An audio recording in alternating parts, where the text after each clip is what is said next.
can't be free. Everybody wanna judge, say I'm a thug, I'm a player, I'm a simple, why I can't be me? When I walk up in the store, all the Karens get to staring at me. Put my heart in my music, it's still on my sleeve. Everybody been portrayed. So fam, what's the word? It's your boy Spiritual Trey, and this is now episode 107 of the Soulful Thoughts blog. And today we're gonna be talking about how to raise parents. Once again, how to raise our parents. Don't forget to like, subscribe, and share if y'all want to see our boy in the algorithm. Let's dive into it. Now I know the title might sound crazy to some of y'all, right? But yes, we are actually talking about how to raise our parents today. Not our kids, but our parents. Because if you're an older soul, no matter what type of intentions your parents had with you, it might have been good intentions, but you might notice that your parents have certain character flaws that they project onto you.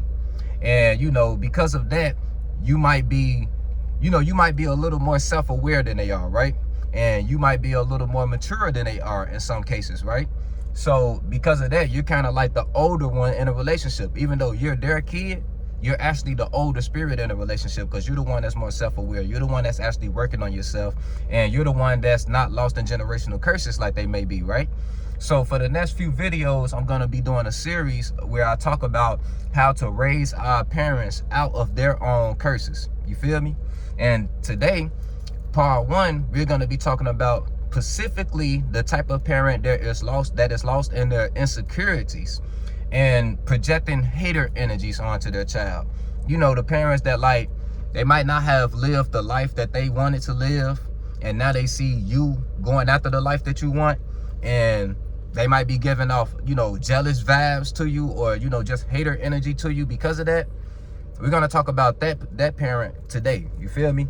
And there's 9 steps on how to actually raise that parent out of the vibration they're in, or just, give them a better example to look up to. You feel me? So without further ado, let's dive into it. Now, how to raise a parent, specifically the insecure, hating type of parent, right? Step number 1 is meditation and shadow work. I was gonna just say shadow work, but meditation is very important too, because you guys, in order to get through this, you're gonna have to know how to not let thoughts and feelings affect you, because our parents have a big effect on us, right? We have, if you have any type of close relationship with your parents, you want their acceptance, right? And unfortunately, you're gonna have to put yourself in a space to where you're not dependent on that acceptance, and the only way you can do that is by mastering meditation. So when you do get those feelings of disappointment, you would at least be able to not put them in the background, because we know that's just building depression when we put energies in the background, right? But to transmute those energies into a more positive perception. You won't be able to do that if you don't master meditation, right? Because if you don't master meditation, thoughts and feelings will affect you a whole lot more. So the first thing to do is to first master meditation, and then have a lot of shadow work sessions with yourself. So when you're doing, by the way, shadow work is just self-consolation. When you have these self-consults with yourself, just sit and think about why your parent might be in the space that they're in. You probably already know it, but just in case you don't, just sit and think of why they might be, because trust me, if you're the wiser spirit, you're going to be able to find the source of it. It could be from how they were raised. It could be from, just decisions that they made growing up, not going after the life that they want. Whatever the case might be, if you observe them enough, maybe ask your grandparents, or ask their friends, ask people that know them well, why they think that they might be in that space. Whatever you have to do, just try to figure out the source of why your parent might be in that space, right? And remember, you have to master meditation before you can even get in the space of having a clear perspective to shadow work on that. You feel me? So that's the first step. Mastering meditation and doing shadow work to find out the source of why they're in the space that they're in. Now, step 2 is to give grace. Why? Because you're the older spirit. Now that you have figured out why your parent is in the space that they're in, now it's time to give grace, because now you can understand why they're in the space that they're in, right? Look, our parents, they're trying to figure out this life shit the same way we are. You feel me? We just in a better position to figure this shit out because of all the information that we have accessible to us. So have a little grace, because you know that your parent didn't have the level of access to information and opportunity that you had growing up, okay? So, have a little grace for them. That's step 2. Step 3 is to stop exposing plans. Why? Because You can't trust your parent to give you positive energy right now because of the space that they're in, right? And you don't want them adding negative energy to what you're trying to manifest, you know, because it's not going to do nothing but slow down your manifestations, you know, and put you in a negative space as a spirit if you're allowing their words to affect you anyway. So you have to stop exposing your plans to them. There's nothing wrong with telling them good news after you have already accomplished something, but no more exposing your plans to them, all right? They don't need to know what you got planned. Just do what you do, and they'll find out after it's already done. That's step 3.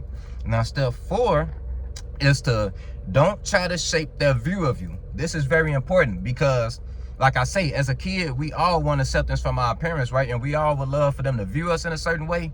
You have to detach from that. And that's why step 1 is so important, meditation and everything, because it'll help you detach from these certain desires that you have, such as, you know, heavily wanting the acceptance from them, right? So you have to detach from that and just don't try to control how they view you. If they think that you a fuck up and you know that you actually doing your shit in life, let them think that you a fuck up. Let them think that you still have the flaws that you had when you were under their roof if you don't no longer live with them anymore. Allow them to continue to live in their own perception, and don't, you know, just don't try to force them into any other perception. That's because it's not going to do nothing but put yourself in an internal hell. You can't force anyone to view you any other way than they already do, okay? So that's step 4. Don't try to force them to, you know, don't try to shape their view of them for you. I mean, don't try to shape their view of you for them. You feel me? That's step 4. Now, step 5 is to find joy in your own self-fulfillment. This is something else that you need to do when you shadow working and everything. It's very important that you guys learn how to give your self-fulfillment and not expect validation from others. You know, I talked about this on plenty of videos, right? Stop expecting external validation, and your fulfillment will be a lot easier to, you know, to get to, right? You have to find joy in your own accomplishments and stop expecting other people to share your joy, even your parents. Trust me, you'll be in a lot more peace that way. And if you just continue to do meditation, shadow work, and, you know, watch my 9 steps to self-love video. Because the more that you work on yourself and the more that you love yourself, the less that you will expect, the less that you will need love or acceptance from others, even your parents. You feel me? So that's step 5. You must find joy in your own self-fulfillment and stop expecting it from them. Stop expecting joy from their validation. You feel me? That's step 5. Now, step 6 is to quickly exit broken paths that they try to steer you down. Those conversations where they constantly putting you down or constantly bringing up your flaws, or, you know, just anything like that. It seems like every time you bringing up, you know, something good that you got planned, they got to bring up something that you need to stop so you can accomplish what you got in mind. Whatever that is, quickly exit those conversations. Like, okay, I'll talk to you later, mama. Okay, I'll talk to you later, pops. Like, you don't have to deal with that bullshit. Basically, that's what I'm saying. Like, if they try to steer you down a broken path, because listen, when a parent is insecure, whether they know it or not, and this is anybody actually, when anybody is insecure, they try to project their insecurities onto others, especially if they see a person rising out of their insecurities or a person is doing something great that they wish they could. They try to put that person in the box that they're in, you know, remind them about remind them that they ain't shit, or whatever the case might be. And you might be a piece of gold. They'll try to make it seem like you a piece of shit just so you can be in alignment with them instead of in alignment with your true spirit. You feel me? So whenever your conversation start to steer down, you know, the path of talking about your flaws unnecessarily, go ahead and exit that conversation. Hang up on them or leave the room. You know, you ain't necessarily got to hang up on them, but quickly exit that conversation. That's basically what I'm saying. Exit the room. Tell them that, you know, conversation over, basically. That's step 6. Now, step 7 is the more that they hate, the more that you separate with love. The more that they try to have those type of conversations with you, right? Like, it seems like every time you talking to them, it does steer to your flaws or whatever like that. Okay, that means that they're stealing your peace from you at that point. So the more that you can stay away from them, the more that you will be in peace. But this is the key part. You have to stay away from them and maintain the love from them, the love and understanding. Because remember, you already did the shadow work. You know why they in the space that they in. And you know that you should give grace. You already know that they deserve grace. So give them their grace. Don't match their energy. Because remember, you can match their energy if you want to, but that's just going to be putting yourself in a hell. Like if you want to hate them for what they do or be mad at what they do, that's just putting yourself in an internal hell. They don't care about you getting mad at them. You feel me? Otherwise, they wouldn't. If they cared about that, they wouldn't even bring up the shit that they bring up. So don't feed into that negativity. Just separate from it with love and understanding. You feel me? And eventually, if the parent actually cares about you, they're gonna stop. Like, they're not gonna stop, but they'll at least slow down tremendously coming at you the way that they're coming at you, because they're gonna see that they're losing you. Especially if they see that they're losing you and you still got pure love for them. Like whenever you do talk to them, it's still pure love coming from your heart towards them.